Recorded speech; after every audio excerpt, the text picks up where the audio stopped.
నమస్కారం, కేఎన్ఎన్ టీవీకి స్వాగతం. ఇప్పుడు వార్తల్లోకి వెళ్దాం. ఆన్లైన్ ఓటింగ్ ద్వారా నిర్వహించడం జరుగుతుంది.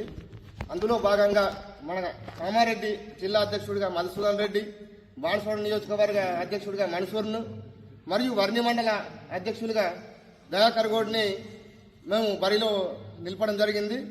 కానీ మనకు ఆపోజిట్గా ఉన్న క్యాండిడేట్ ఒక మన వర్ణి మండల్ కాకుండా మొత్తం కాన్స్టెన్సీలోనే ఫేక్ కార్డులు సృష్టించి వాళ్ళ గెలుపు కోసం, వాళ్ళ గెలుపు లక్ష్యంగా మనం పనిచేస్తే మేము గెలవలేము, ఓడిపోతామన్న భయంతో ఫేక్ కార్డులను సృష్టించి డమ్మీ కార్డుల ద్వారా వాడి ప్రతి ఒక్క ఇంటికి వెళ్ళి కార్డులను ఇచ్చి ఓటు వేయించుకోవడం జరుగుతుంది.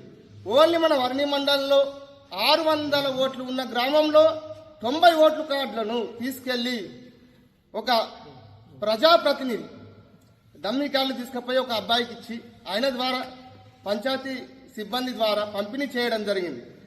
అది మన యూత్ కాంగ్రెస్ అభ్యర్థి మరియు అక్కడ ఉన్న గ్రామ పెద్దలు గమనించి ఆ కార్డులని వారి ద్వారా తీసుకొని వాళ్ళపైన కేసు వేయడం జరిగింది.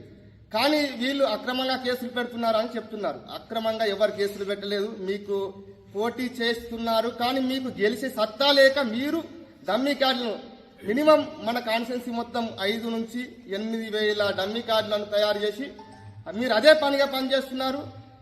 ప్రతి ఒక్కళ్ళు ఇప్పుడు కష్టపడే కార్యకర్తలను గుర్తించట్లేదు అని కూడా మన వర్ణి మండలంలో ఒక పెద్ద మనిషి అంటున్నారు, ప్రతిసారి అంటున్నారు. పార్టీ కోసం